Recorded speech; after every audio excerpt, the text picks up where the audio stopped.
And welcome to this Yoga New Zealand forum on touch. The forms of touch for communication with yoga, their benefits and pitfalls. We're delighted that you're able to join us. We're also so pleased that this forum is forming part of the International Yoga Day celebrations and for the support from the Indian High Commission. I'm Heather Robinson, and I'm the chair of Yoga New Zealand, the Council of Yoga New Zealand. And I'd like to honour our Māori heritage and the International Day of Yoga through this offering. May we be protected together.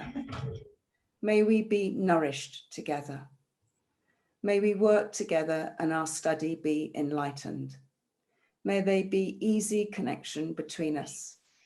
Om Shanti Shanti Shanti He. So before the panel begins, I'd like to say a few words about Yoga New Zealand. We are a members organisation for all styles and traditions of yoga. We register yoga teachers, yoga therapists, and yoga teacher training providers. We also advocate on behalf of our members and yoga at a national level. So this would include government, health, and other bodies. We strongly support educational standards and those considered to be best practice. Our day-to-day operations are based in Christchurch, and we have Hannah, who's our administrator, and Cara, who's our communications and events manager, who some of you may well have been in communication with. To set direction and give advice on yoga matters, we have a 6-member council, and these are made up from volunteers from our membership and also Richard Beddy, who is our CEO. As part of the activities for council, we also set up working groups on particular activities, and one of these is the approvals working group for non-standard applications. So, for example, if someone is a teacher who's been teaching for many years and doesn't have the 200-hour yoga teacher training certificate, which is in vogue today, then through showing us their experience and their skills and their knowledge, then we are able to register those people at an appropriate level. We also run other events apart from the event today, and the Horora Yoga Conference is an annual event in its 4th year now, and this is running in November. And this year we are having a live event, which we're relieved about, and it will take place in Christchurch. Some more details about the schedule and the event will be launched shortly. And we're really looking forward to that event and hope that you'll be able to join us.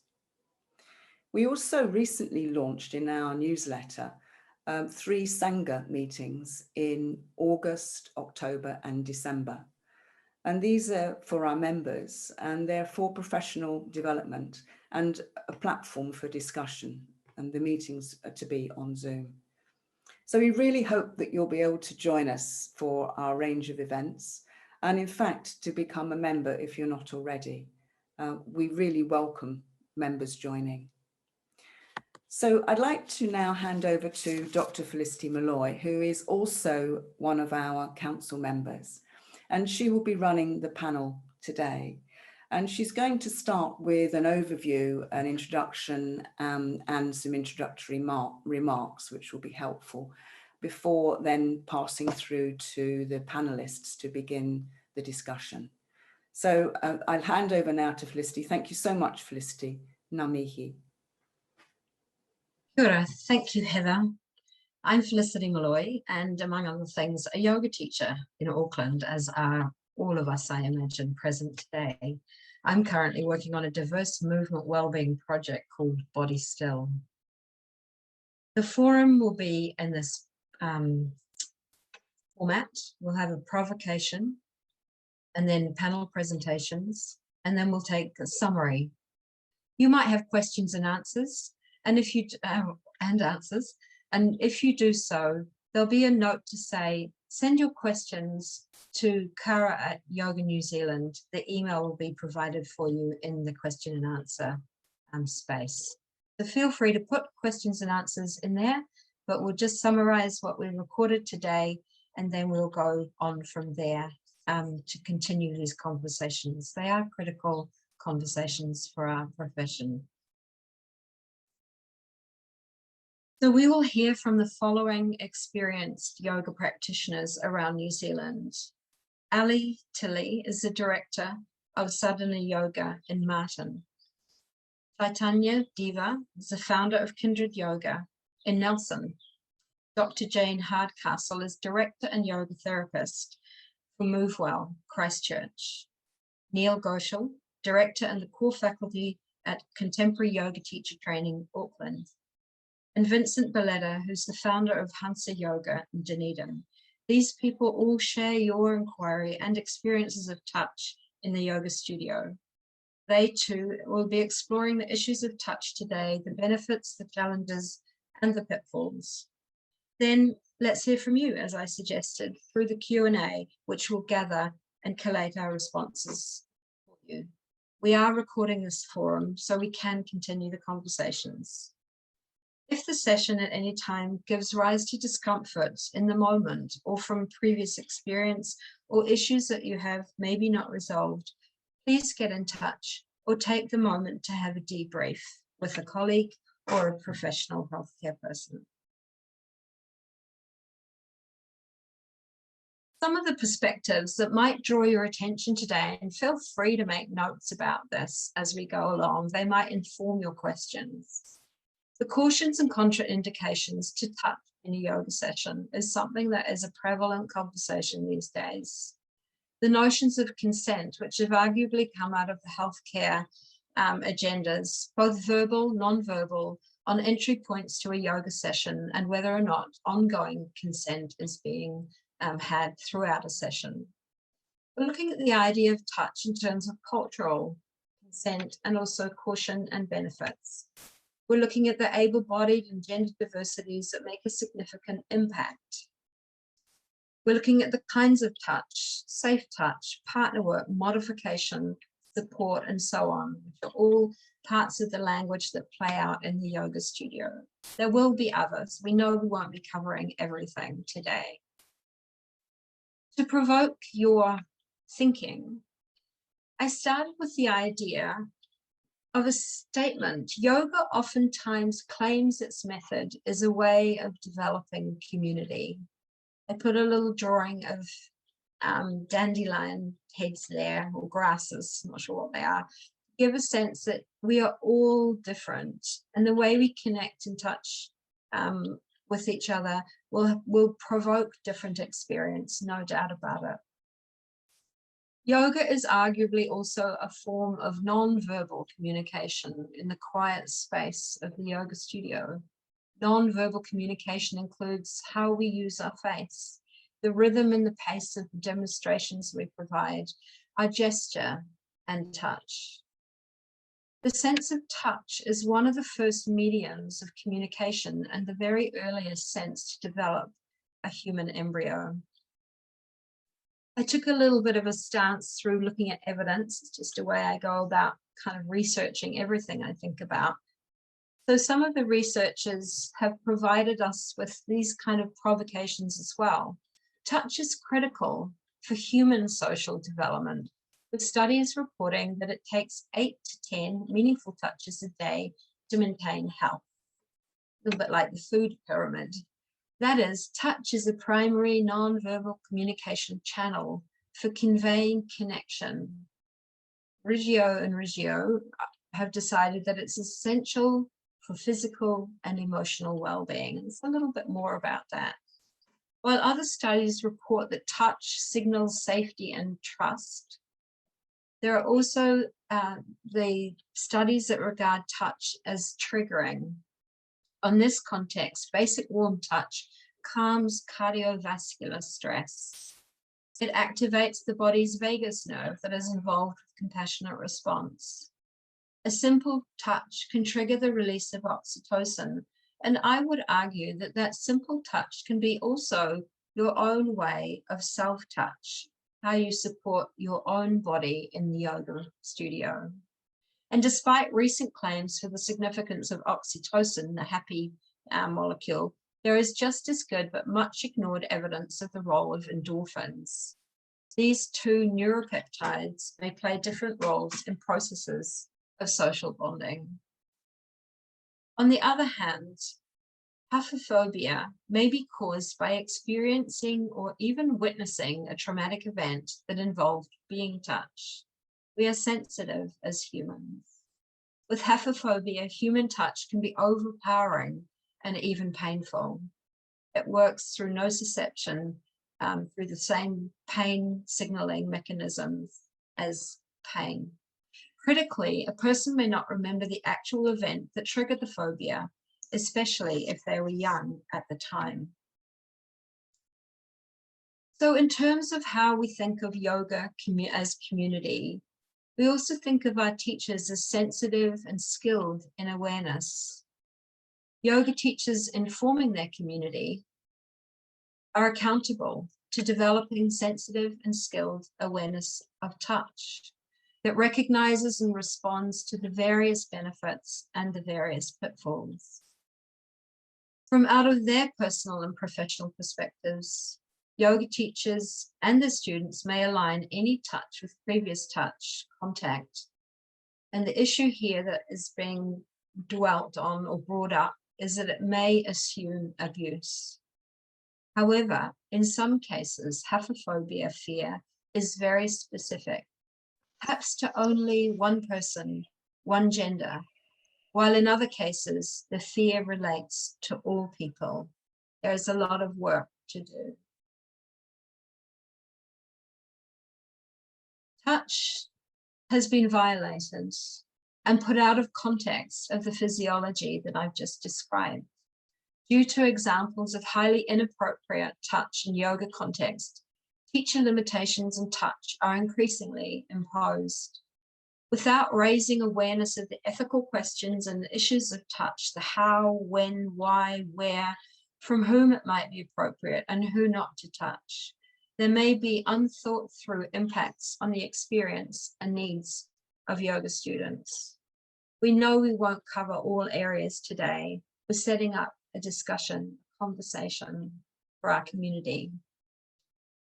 The problem with context may be that overly cautious yoga teachers, emerging teachers, teachers in different kind of settings may impose blanket contraindications on the use of touch in a yoga class.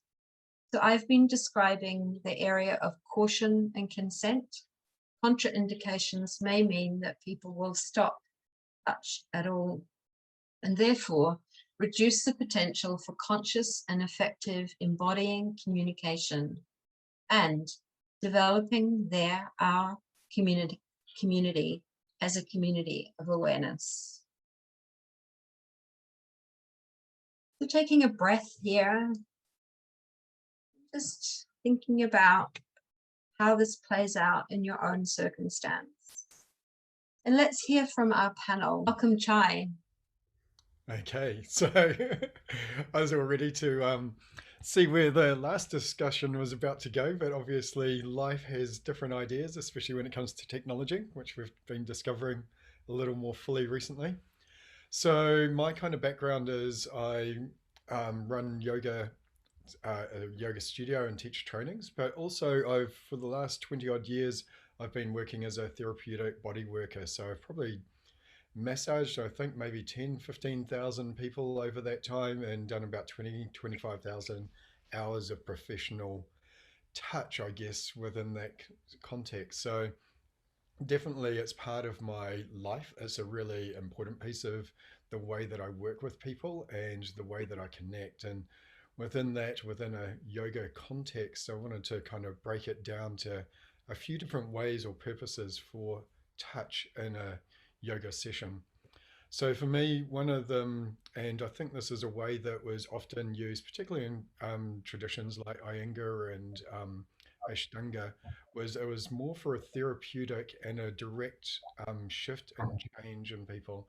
So sometimes reasonably strong adjustments and assists to get the body to change shape so that then people could achieve certain asana, I guess, from a certain external perspective so that it looks a certain way. And so that would be one aspect of it where the touch is then designed in order to create change. Then another way of assisting people, and it's probably the way that I use touch more in my own studio and teaching context, is perhaps putting a hand up in the air and then getting the other person to move their hand to it, or maybe to adjust their foot or whatever it is that I'm wanting them to get there. And that's more to develop a sense of proprioception. So proprioception is the ability to know where you are in time and space. So if I put my hand out here, there's a signal going from the hand and the joints in particular back up to my central nervous system, which is like the spinal cord and brainstem. And within that side of things, it's then developing an awareness of where I am in time and space so that there's this information being able to travel. And so I'd use that in a yoga session in order to help people to develop an awareness of proprioception so that they can move their bodies in ways and start to get a sense of where they are in time and space. It's a skill that's often lacking, particularly in people as they get older and they get more stuck in their movement patterns and more predictable in the way that they action their body, and the shutting down and tendency towards being more head orientated. So those are some of the ways that I'd see that. Then how to actually go about some of those things. I think within yoga in general in the last few years, there's been much more of a move away from those stronger assists. That's kind of being frowned upon a lot more within the yoga community. And I think that really a lot of that comes down to the skill of the teacher. And so there are some people out there who have a lot of skill and have worked in these kind of ways. And there might be strong sensation created within something along those lines. And there's potential for shift and change to take place in order to make that happen. But there's also been a lot of people who have maybe been taught by skilled teachers with that ability who have had amazing results, and then they've gone out and tried to replicate that, but not having the same level of kinesthetic awareness. And so injuries have unfolded and abounded throughout the yoga world. So definitely there's, from what I can see anyway, or my experience and knowledge of the yoga world at this point, is that there's a move away from those stronger assists and that attempt for therapeutic change and shift so that there's a safer environment. So while I don't think that that's necessarily that it's wrong to do strong assists, I think it really comes down to whether or not it's appropriate from the teacher and the teacher's skill level. And some people have kinesthetic awareness, and it's a really strong piece of that. And certainly I know from my own perspective, that's my dominant learning medium. So that style of things and working with those kind of areas is certainly something I feel comfortable with. But there's a lot of people out there, and young teachers in particular, or teachers who just don't have that as a background, that are doing assists that don't necessarily support people. And so that can be disconnecting rather than creating connection. And I think the movement now, probably for people doing assists, is that it's more along the lines of the proprioception, getting people to actually feel into their bodies and to develop their own internal awarenesses and to grow that as a skill set and to come through from there. I'm not sure that I have too much more to add on there. Is there anything else you want to hear from me within that, Felicity? Just as No, I think that's fantastic, Chai. And what I think we'll do is move next to Dr. Jane Hardcastle, and Ali will just give you that space to work through any further technology issues. And Jane, I'm conscious that you wanted to share the screen. So I'm going to stop my share and let you carry on. Jane. Great. Hello. Thank you, Felicity. Hopefully that's worked and everyone can see my screen. So I'm Jane Hardcastle. I'm a yoga therapist and teach therapeutic yoga classes in small group environment. I've also been involved in education for many years and also in healthcare for over 30 years. So I'm one of the directors at Move Well in Christchurch, where I provide this very therapeutic focus into yoga. And what I'm going to talk about really is sensing therapeutic touch. And from the yoga therapy perspective, then yoga therapy is communication in absolutely every single sense. So traditional senses of using audible senses to listen, but also in the tone of voice and listening to other people's voice and what that may project. Also in that idea of looking, so observing other people, but in the way that we look at people as well, how we might observe gestures or expressions. And touch is a really vital component of yoga therapy as a sense involved in touching as we may initially perceive it, but also about helping clients to move and guiding movement. But touch in yoga therapy also becomes a way of listening and looking and hearing what's actually going on via the information that comes back to the therapist hand and the interaction with a client. I'm going to talk a little bit later about the idea of presence as well as a form of touch. So touch doesn't have to be tangible, physical touch to create a physical response, which can be a positive or it can be a negative response. So presence is a really important part of communicating in yoga therapy and therapeutic yoga, and arguably in any yoga practice.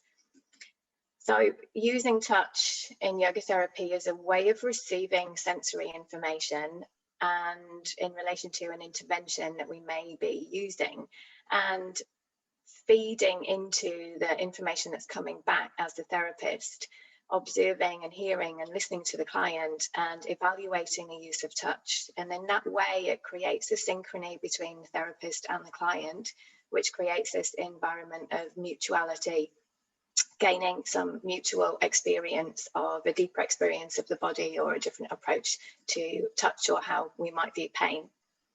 So there are some guidelines around consented touch for yoga therapy, and this comes from the International Association of Yoga Therapists. And they describe how or what what touch may be used for in yoga therapy. So we may use it as a viable way to assess clients, provide instruction and share information. There's also some guidance around how we use touch in yoga therapy. And they use terms such as its skillful use with clear boundaries and sensitive application, which are all great, but all of those are actually really difficult to define, and they're so influenced by context. So two of the words that you'll hear from me quite often today is going to be that all of those things are subjective. They are what the person experiencing whatever it is says they are at the time that they're experiencing it. So skillful use is subjective, the clear boundaries are dynamic. So although we have guiding principles, then the use of those and the evaluation of those in that synergistic way that works in with mutuality really requires good clinical judgment. And that's something that's very difficult to learn quickly without experience. So the experience of working with students and working with clients helps to feed into our abilities to undertake good clinical judgment. And again, that's going to be subjective and dynamic. I want to take a little time to look at the slightly deeper perceptions of touch, or the variation in perception of touch. So when we talk about touch, we'll probably immediately think about tangible touch.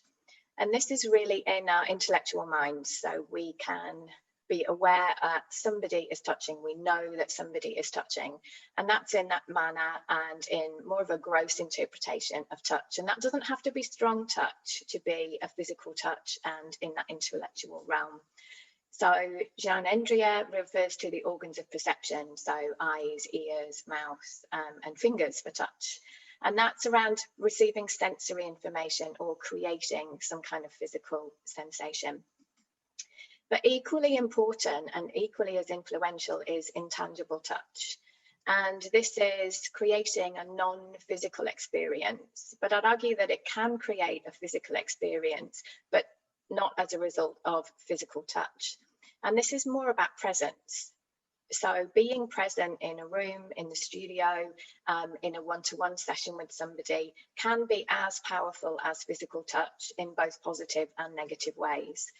So this is when we talk about feeling, and we usually add that descriptor of feeling as though this happened when that person was there, or when that person looked at me in a particular way. So I very much view that as a form of touch as well. And then we can go a little deeper into the prana, so into a more energetic sense of touch and presence. Equally, that can create a physical response in the body. So that sensing and prana, the more subtle interpretations of touch, again, equally important. So we can have this continuum of how we perceive touch, and that may not match the perception of the client or the student in that interaction. So this is where that synergy and mutual relationship comes into that, which relies again on clinical judgment. So again, subjective and dynamic. These things about how we use them and how they're interpreted and received by others is subjective and it's dynamic. And that might be within a session or between sessions. Having said that, there are some principles around skillful touch and clinical judgment. And this really comes from my practice as a yoga therapist, but also 30 years working in nursing in clinical environments and how we touch and interact with people. I've used the word therapist here, but we could easily switch that out to a teacher. So the primary intention really is that the therapist's intention about how touch may be used is really clear, and that it's also client-centered. So this is about having a rationale for using touch as a form of communication. We need to know why we may want to provide that touch for a client. If it's client-centered, then it's about, could this possibly create an opportunity for a client to have an experience that will provide some level of somatic awareness or interoception that might positively affect their movement, their mental state, or their breath. We've got to be clear that the intention is around clients and not around the therapist or the teacher in that need or desire to do something that we may think that the client is expecting, or even to demonstrate that we actually know what we're doing. So we'll provide this touch because we can show that we know what we're doing and we understand it. So it's really important to be client-centered if we do consider using touch. The other thing that I think is really important is the therapist or the teacher's attention is clear and also client-centered. If we choose to use touch, then here purpose is slightly different to rationale. If we are choosing to use something, then we should really have an idea about the potential outcome of using that touch. So before we embark on any kind of interaction, why is that happening and what are we likely to be able to see? What's the positive intention of that and how might we evaluate it? So we're always using touch as that interactive therapeutic communication, and we're trying to confirm, refute, or gain no more information about how that use of touch is influencing the client's experience. So this is really about the whys and the what fors. And in a really clinical environment, then if we can't answer those questions, then touch shouldn't be used. However, yoga is different. We work on those bigger perceptions of self and bigger perceptions of consciousness that really legitimize those sensing and intuitions that we get, where we don't really know what's going on, but we're getting a feeling, we're getting that sensitivity and that energetic communication often between a client and a therapist. And that's a good reason to embark on the potential of using touch as well. So if we decide that we do want to use touch, and knowing that touch can come in all sorts of forms, if we're talking about physical touch, then it really should be minimally invasive, yet enough to cultivate a client's experience or their personal development. So what the heck is enough? There's a concept about right touch. Again, this is going to change between individuals. It can change within an individual in a certain amount of time. There are clients and students who seek very sensorial practice. They're used to high levels of stimulation, high levels of stretch or information that's coming back to their body, that they need to actually recognize that something is happening. On the other end of the continuum, there are clients and students who are incredibly sensitive to even that energetic level of touch, let alone a physical level of touch. So this is where the clinical judgment comes back in, and that sensitivity to what is right for this person. And that's a communication in itself, feeding the information to the client and seeing what the response is. So again, it's subjective and it's dynamic, and there's no guarantee that we're actually going to get that one right. And that's where the information coming back from the client helps to refine our processes. So if we decide that we do want to use touch and we think that's going to be a beneficial thing for the client, then any touch that we use should be confidently applied. So it's a way of creating trust within that relationship. It should be offered in a supportive way, that there is a particular intention and an expectation which can be verbally communicated with a client, and also receiving that information. So we're progressing and evaluating how that touch is going with that client, how is it being received, and what information is coming back to us as a teacher or a therapist.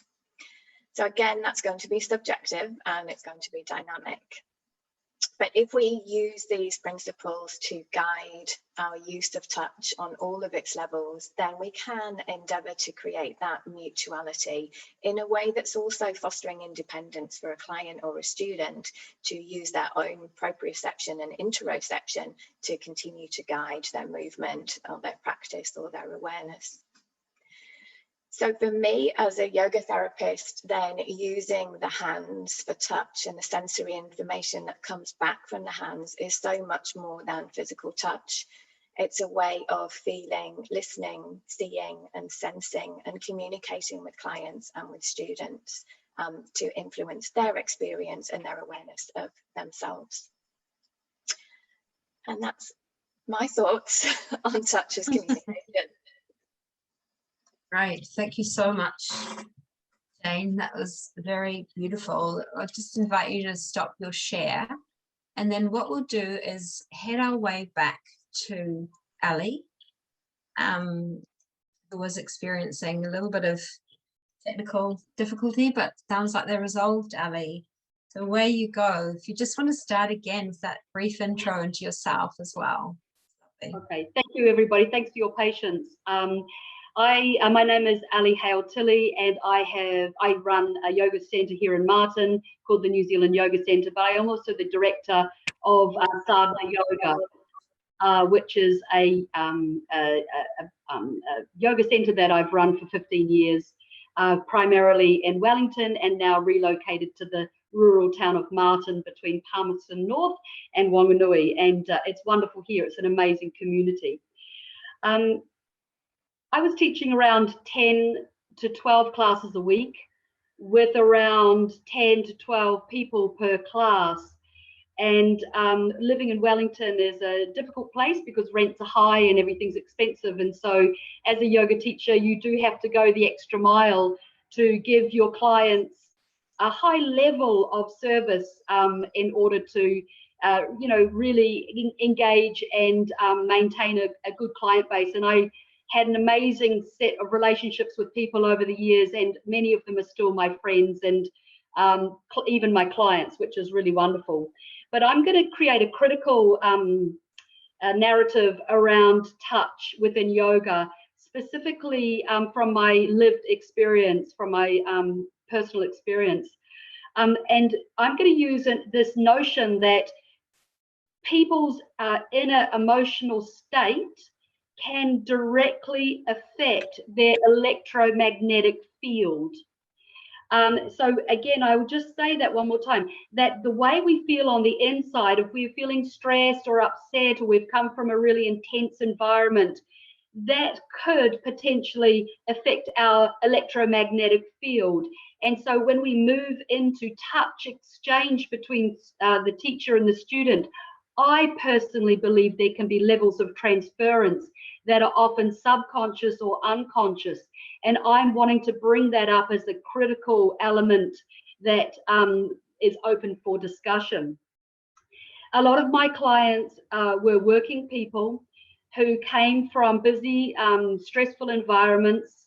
I was surrounded by people who worked in the film industry, who worked in technology and all different fields. So they were under a lot of pressure.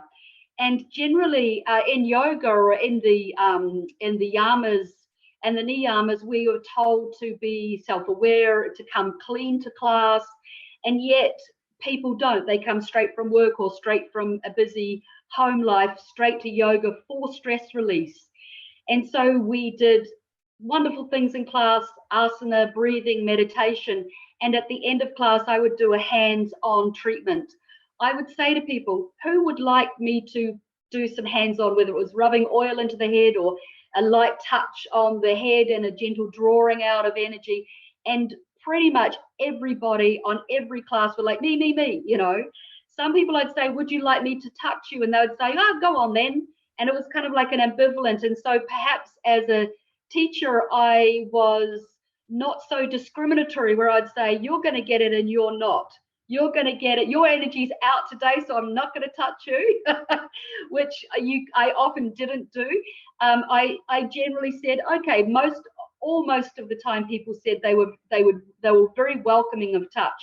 And so my intention was to give a healing, meaningful touch exchange to my clients. But what I found was that there was sometimes a negative energy transference between student to myself. I picked up negative energy, and what they said at the end, oh, I feel amazing. And clients would say things like, we only come for the touch. And I'm like, oh, great. So the asana and the breathing and the meditation is by the by. I don't, you know, and the touch was the thing that really made them want to come and get more, you know.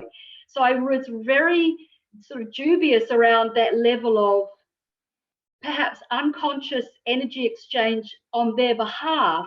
And my attitude to thinking, you know, some days I would just say to them, I'm not going to do any touch. I'm not in the frame of mind to do touch, and so we're not going to do it. And they'd be like, oh, you know. So what I've done now in my post-COVID world, I don't do any end of class touch. And I get people to do different therapeutics, whether we roll a ball at the end of class. If they want a therapeutic release, we will roll a ball on our backs at the end, or we've got different massage tools. And so people do self-touch almost exclusively now, and I've stopped doing that relaxation touch. And for me personally, as a teacher who still teaches a number of classes a week, I feel a lot more energized, a lot more pure and clear at the end of class. Whereas before it felt like I couldn't go and wash my hands immediately between, if I picked up some negative energy, to go and then wash my hands and then come back. It seemed at that time to be difficult. And some people say, oh, you just shake it off. It didn't feel like I could shake it off. Sometimes I'd spray myself down. And so anyway, the critical nature here is, it would be wonderful if we could say to clients directly, you must come to class clean. I did say it to people, but they were like, oh, well, I can't come to class, you know. Or, you know, that when it comes to your stress, I'm not going to engage with you in touch today because I feel that your stress levels are high and I don't want transference. And I think that trying to educate our students to realize what their inner emotional states are, and what their electromagnetic transference might be, is something that I have found challenging as a teacher, and I have bypassed it by simply not doing it in a post-COVID world. So I want to open that up. It's a very critical approach to touch in class, And I've made it, rather than client focus, which was very much the case before, I've made it a teacher focus, which is teachers have to be aware, if you're a sensitive individual, of what you take on when you touch. Not so much on a one-to-one level where you can disengage and cleanse, but in a class level where you're giving touch to people who are your regular clients, drop-in people, people who are stressed, people who are not conscious, people who are beginners, and so on and so forth. So I'm creating a very critical dialogue around the idea of energy transference. Thank you so much, Ali. That was actually interestingly, beautifully positioned. So thank you to the technology glitch to hear Jane's positioning and Ty's experience, and then your beautiful insertion, I'd say, into this discussion. It's gorgeous. Thank you. So next is Neil, and I've also, Neil, you've got a PowerPoint as well, so you should be able to share that. So Neil Goshal from Contemporary Yoga Teacher Training in Auckland. Thank you, Felicity. Thank you, everyone. It's a pleasure to be here today. Feel really honoured to be part of this panel of experienced teachers sharing their views. I do feel it's a complex issue, and so I think having these conversations are really valuable, and I think it's an ongoing conversation. I don't have all the answers. I don't think anybody really necessarily does have all the answers. So the conversation is just really valuable. So I have a slideshow to share, and I'll try and move that now. So just a little bit about my background. Is like Chai, I have a background in massage and bodywork, and that was my way into yoga. It was about the same time, about 3 years ago, I was getting into massage and bodywork and being trained in that. So it gave me a level of, introduced me to kind of skilled and sensitive touch. Here's a little quote from Sol Schoenberg in A Natural History of the Senses, that touch is far more sensual than our other senses. It's 10 times stronger, perhaps, than verbal or emotional contact. It's just an interesting quote to consider when we're considering touch. When has touch been valuable for me? I feel like for me personally, and I'm just speaking from my personal experience, that it has offered me a deeper and clearer felt sense of my experience of the practice of yoga and of my own embodiment. So when there has been skilled touch that's been offered, I've had a deeper understanding of what the intention of the teacher has been.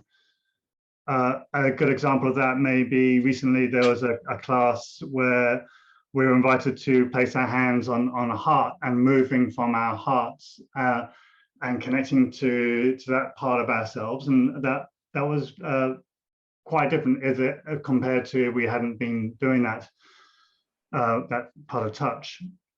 And another idea might be creating a clear line of force to the body can be really valuably done if touch has been part of that class. However, having said that, how valuable can touch? Another quote from Katie Hooks, Shut Up in Yoga, and this is a lot of people's experience, I believe, and certainly been mine when I've gone to yoga classes, that as soon as I step on the mat, I'm expected to be fine with getting twisted, pulled, pushed, and corrected by someone who likely doesn't know my name, much less my physical limitations or health history. And yeah, I've had this experience many times going to regular classes and without even being asked or have any sense of being involved or any sense of consent in the touch. And my initial yoga teacher training back in 2003 had very, very little training on touch and adjustments or assists. Until I came to my teacher, Donna Fahy, who introduced me to a specific pedagogic model around teaching yoga. And this is what I would like to share from here. Just a sense of our principles and strategies around teaching. So what does pedagogic mean? It really refers to the principles and strategies and approach to teaching, and it's very specific. So we have a whole set of ideas and how we go about teaching, and that's we could spend quite a few hours exploring this, but in relationship to touch, let's explore that. But the importance of having a clear, specific pedagogic model is so vital because it changes everything. Every practice, every word I say, every class, every sequence I teach, or that can be taught, and every training is affected by these principles and strategies of teaching. And let's see how it comes to touch. The primary principles of this model are, one, that it's a safe learning space. We could consider it being trauma informed. This might relate to ahimsa, where this principle or intention that there's no harming in any way in our yoga practice and in our yoga teaching. So a safe learning space is a primary principle of the model.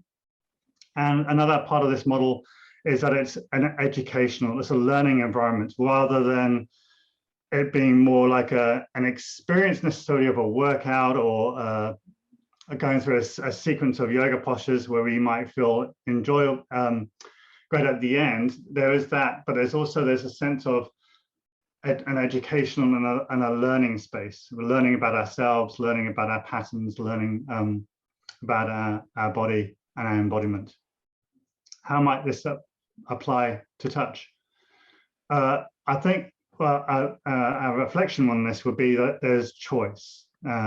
This might be talking about consent, but in creating a space, as a teacher, we're holding space, and every space that we hold, class after class, week after week, year after year, where people, however they are, feel welcome and is encouraged to listen, to respond, and act upon and communicate what they are feeling. And when we do this in such a way, year after year, it creates a space where people feel that they have agency and choice.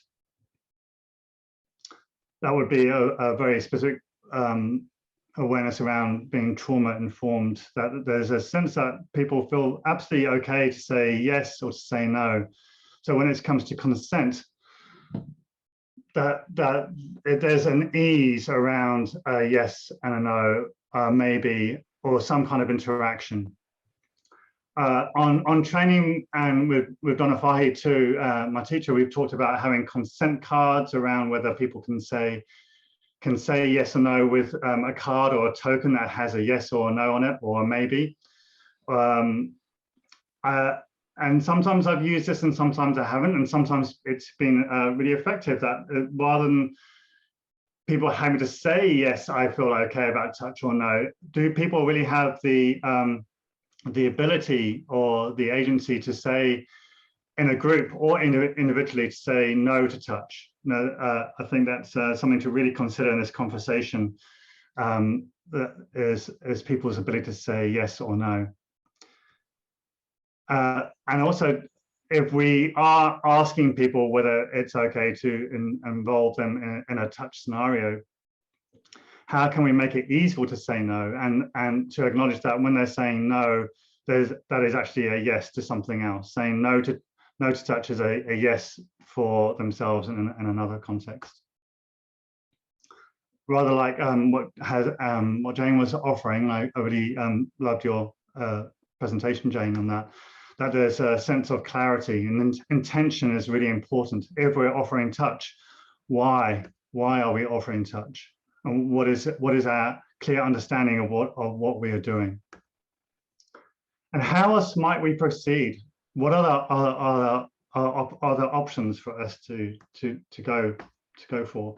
I feel like having been teaching yoga for quite a few years, that with experience, I've become more skilled with my verbal cues and how I use language and my tone of voice and how does it land in my body, or a body. And so as I've got more skilled, I feel there's been less need for touch. Maybe I'm using demonstrations, maybe I'm using my own embodiment, and to meet different ways of learning. So I can perhaps get a similar results in terms of my intentions without necessarily having to use touch. I also agree that there's a sense that in any space that we're offering, that there's these different levels of touch. Just being present in a room and the way that I observe and see is also a kind of a level of touch. Moving on to an educational learning space, this is the second part of the pedagogic model. That as well as a safe learning space, we're offering an educational and learning space. Again, it's like, why? What is our intention? Why are we offering touch? Or, yeah, is it to just position myself into a perceived better posture? Or is touch there to offer an interaction which helps us to learn about our body, our movement, our mind, our patterns? I think all of that is really important to really have a sense of real clarity about our intentions, and that they're just, rather than just about being in a perceived better posture, there is this sense of learning that leads us from a passive to an active involvement. So how, as I just mentioned, how we observe and how we say, how we see, what we say, and how we inhabit the teaching space is all has an effect on how the class goes. And then there's a sense of different levels of touch, let's say from a very light cellular touch to skin, to maybe an intention to connect with bones, muscles, or organs. This is talking to different levels of skills touch, which is very different from just positioning someone into a posture. There's also a sense of offering emotional support as touch. In this process around, if we do decide to offer touch and we have a consent and an agreement in place, that we're taking time, there's a pause, there's a slow, that people are really participating with the process, and ultimately that they can replicate the learning without the teacher, so that they've learned something from what the teacher wanted to offer. And after the process has happened, after the touch has perhaps occurred, that there's a sense that they are now independent, and there's a sense of that as a teacher and as part of this model, we are ongoingly wanting to create a kind of independence from the teacher. Also, finally, as we move towards the end of my little piece, is that it's a co-learning environment, and as a teacher, I'm always looking to kind of create a kind of sense of humility, curiosity, and openness from myself and from teachers. And there's a kind of, as we enter this space of an interaction, whether it be a verbal interaction or class or touch, that there's a kind of an intelligence not really knowing, and we're using our intuition to guide us as part of this process too. So, and to sum up this teaching model, that there's a sense of touch is always going to be optional, and there's always choice and agency given to students. And how we do that is something to discuss and to work out. There's a sense of participation and agreement in place. That we are clear with our intentions and our understanding of what we're doing, and ultimately that we're creating a safe learning space ongoingly, and an educational space, safe learning space and educational space. At the heart of the pedagogic model is also recognizing a student's innate wholeness. So rather than trying to correct people, or is that there's an underlying understanding of our innate wholeness. That's it from me for now. I perhaps in the discussion I have a few other things to say, but where that we have just a few minutes each. So I'll draw it to a close from here. Thank you. Thank you, Neil. Fantastic. Such deep discussions here. I'm just checking that I'm sharing my screen with you.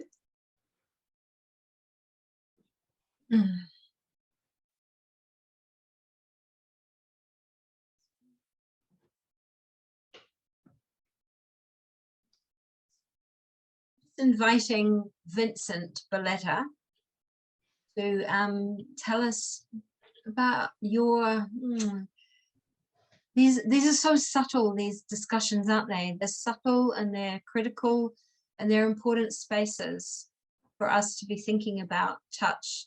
And what I'm learning is that the experiential is something that has to be spoken to be able for us to move forward. So yeah, Vincent, I don't think you have a PowerPoint today, so no, I don't. Yeah, just me. Where you go, just yeah. you, love it. I'd just like to say thank you very much to all the panelists. It's been interesting to listen to you all, and I've really enjoyed it. And I've personally made my own notes around it all for my self-learning. So I really appreciate that. I'm Vincent Boletta. I'm the founder of Hansa, and Hansa really is a therapeutic system that encompasses a number of modalities, both in terms of Western and Eastern philosophy. And being a therapeutic model, and it's a yoga therapy approach with obviously fused in with other specific modalities that help in restoring well-being, if you want to call it that. I think listening to Jane and Neil, there has to be a wonderful structure associated to why we want to touch. And I totally agree with both points of view. And I always feel, and this is just from my own personal approach, that any touch should be always referenced to the individual needs of the student. And I think that's essential to understand that, because then as a teacher, we then have to open our own levels of observational skills in ways that need to become more refined. And Jane addressed the assessment procedure as quite a dynamic process, and I totally agree. It's relational as well, and you're constantly always assessing the approach day by day, year by year with your students. And because things do change, and sometimes touch is not appropriate, and other times maybe touch may be appropriate.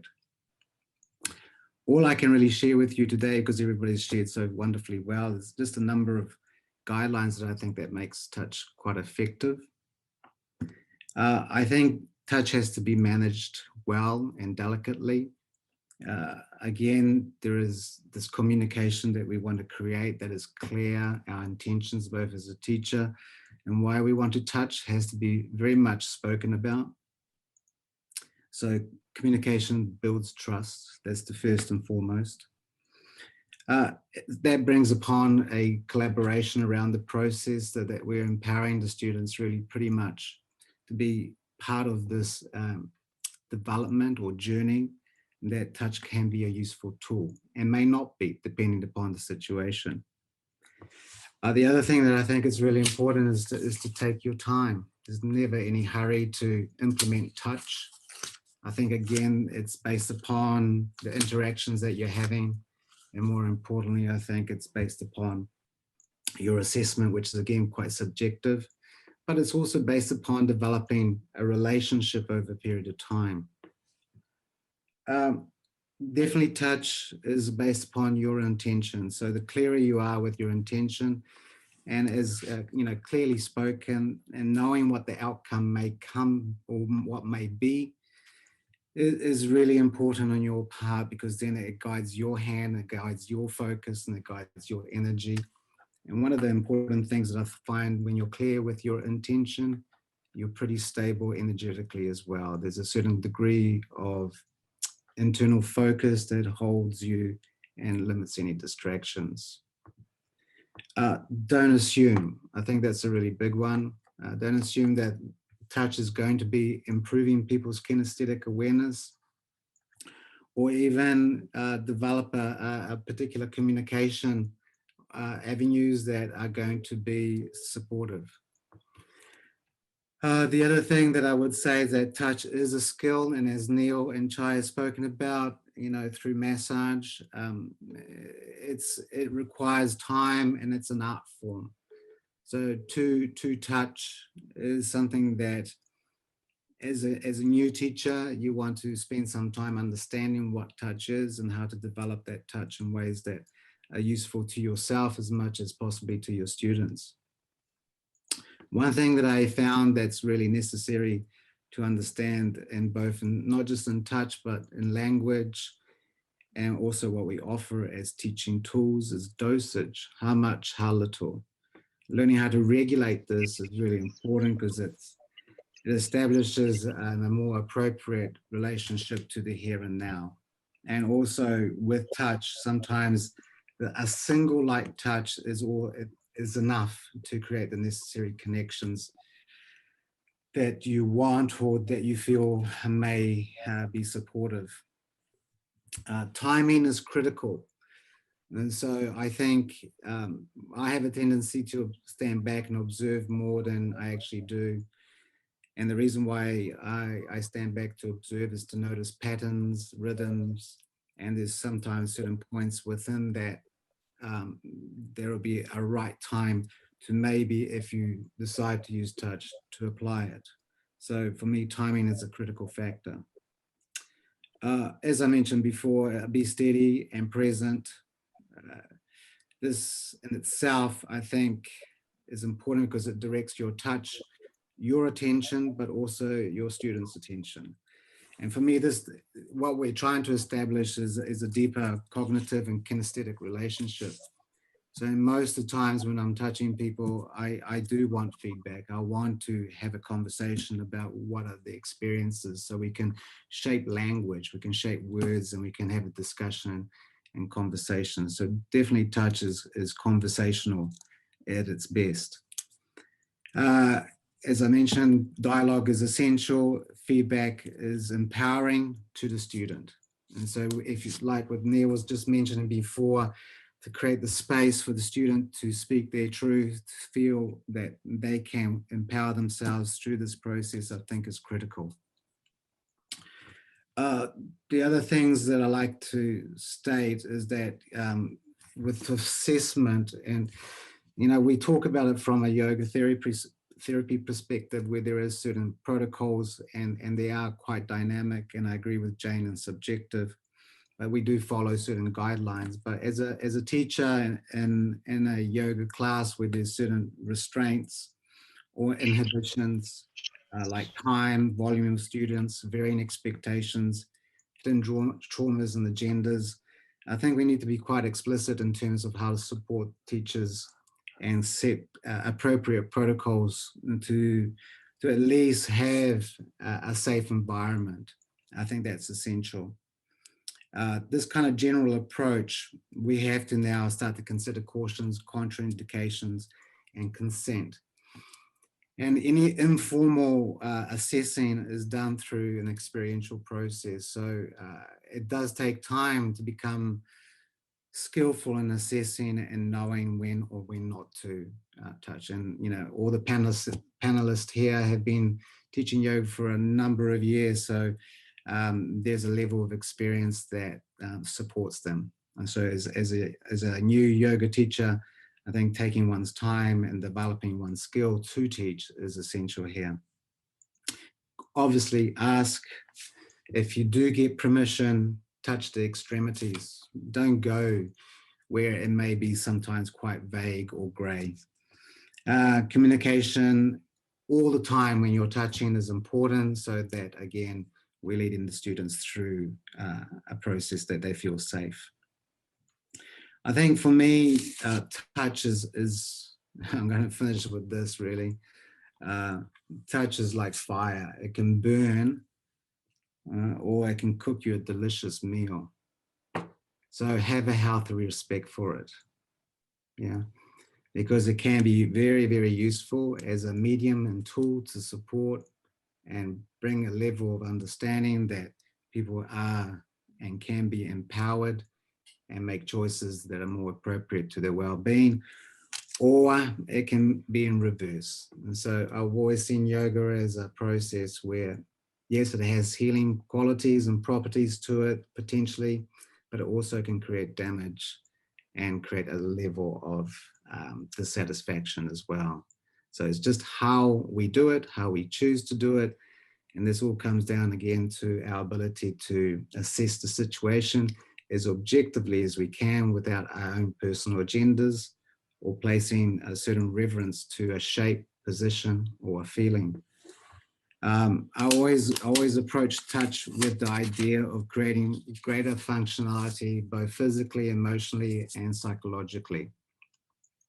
That's the goal. And as Neil mentioned, you know, inherently we're all pretty much whole.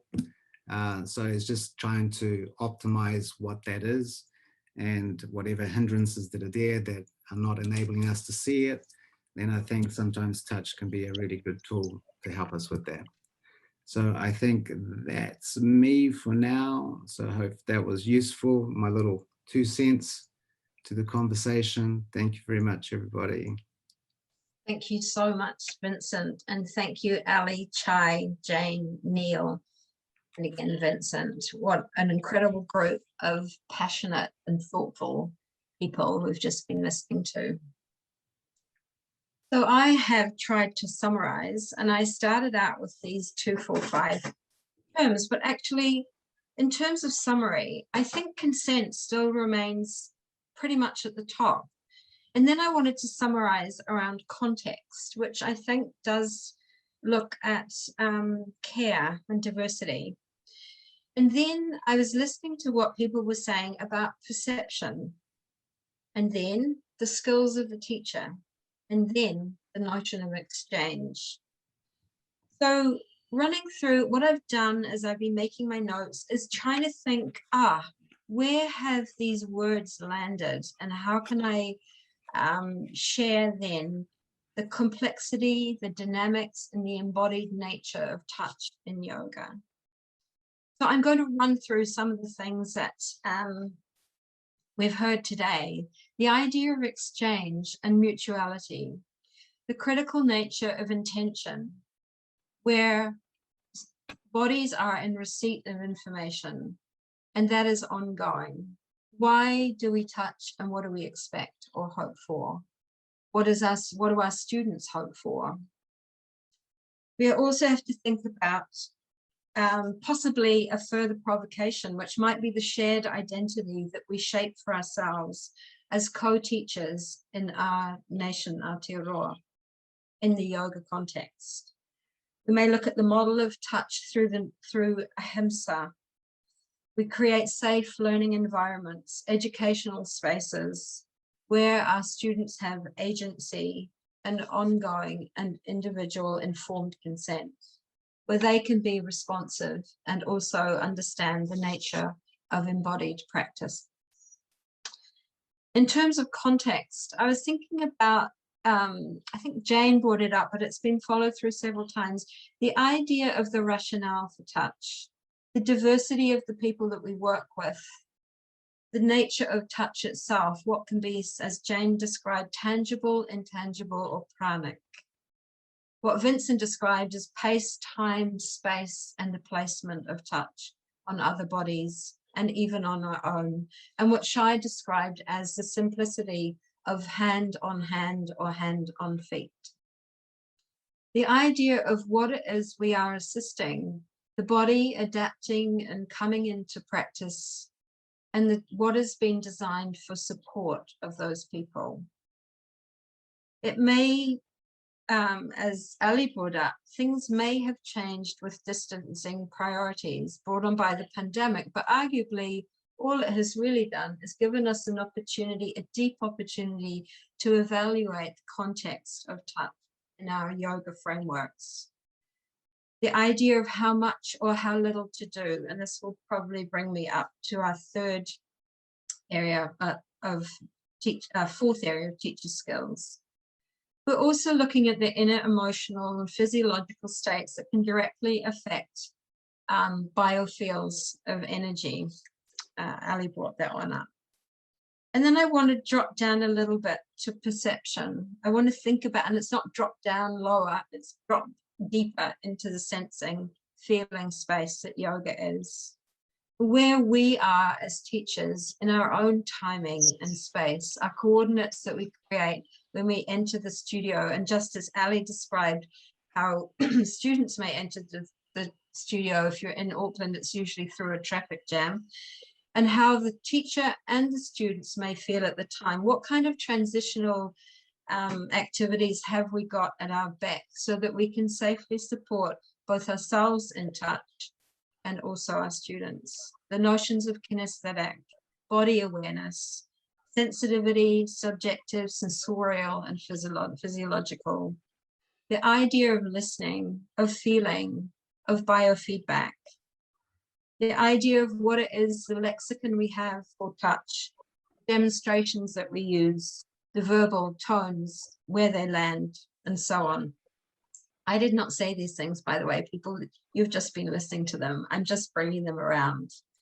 Also briefly look through the idea of perception, the lens of perception of what is confidence and what is autonomy.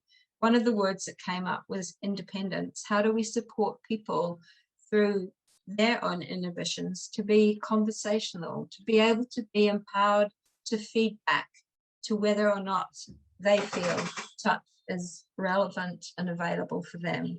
What is their truth? The fourth area that seemed to hold kind of a prevalence in these conversations was the skills of a teacher. The idea of student presence and student-centeredness, a co-learning environment. We also looked then at the idea, the words that came up were discriminatory and judgment. I would argue that these were parts of the practice of sadhana, or the practice of discernment, the respectful space that we work within with other humans in yoga. In the fifth area, and it's dear to my heart, I guess, is the notion of exchange. What does exchange mean in terms of touch, and also the environments, the spaces we place around ourselves to practice yoga, together or alone? So I was looking at listening to the idea of the subconscious or unconscious, the interactions of exchange that are even occurring today as we listen to these valuable and extraordinary teacher and therapist people on our panel. We're looking briefly at the idea of transference. Ali brought up a really fine example of the issues of when one of our students starts to impose their energetic experience back into the teacher space, and how do we both protect ourselves and others from that, or with that, should I say. We look briefly at the idea of teacher-centered approaches and the issues there. I've brought each of these themes, I suppose, in terms of, I've thought about them as a continuum. So the notions of authority, how do we play that out in our practices? They are critical spaces for us to both value, empower others, but also to reveal how that authority plays out as teachers. We look therefore, and it was mentioned, the idea of a model, educational model, that Neil brought up, was the idea of both the approach and the protocols, and I would argue the methods. So I think I have briefly pulled that together. I was absolutely have got a conversation. We have got voices that can be heard around how to teach yoga for support for experienced teachers, for within the arc of themselves practicing, for themselves supporting emerging teachers, and also for teacher training models to be a shared space of concern, consent, and care. So I'm going to hand us back now to Heather. But just a reminder that if you do have questions, you want to continue the conversation, then please email Cara at Yoga New Zealand. Oh, Heather, mute. Thank you, Felicity. And thank you so much to all the panelists. I'm just blown away with what I thought was quite a simple topic, and the depth and the breadth of what we've heard. And I hope those who are listening are feeling the same thing. And as Felicity has said, should there be questions that have come from this, then please do contact us. And if there are things that are of a sensitive nature, obviously appropriate contact to professional people. So I'd like to, on behalf of Yoga New Zealand, thank the panelists who've been part, and Felicity who's been part of our discussions today, but also to you, the listeners, whether that's the live listeners who are with us at this time, or in fact, those of you who are listening to the recorded version. We so value the input that you people will be able to give us, and the directions that we may go, not only in terms of this particular topic, which we'll be happy to give feedback on, but also to perhaps begin other discussions of a similar nature. So there won't be discussions, as you've realised from today, but we will be very pleased to have a dialogue with people, whether that be individually or perhaps we can set something up of a communal nature.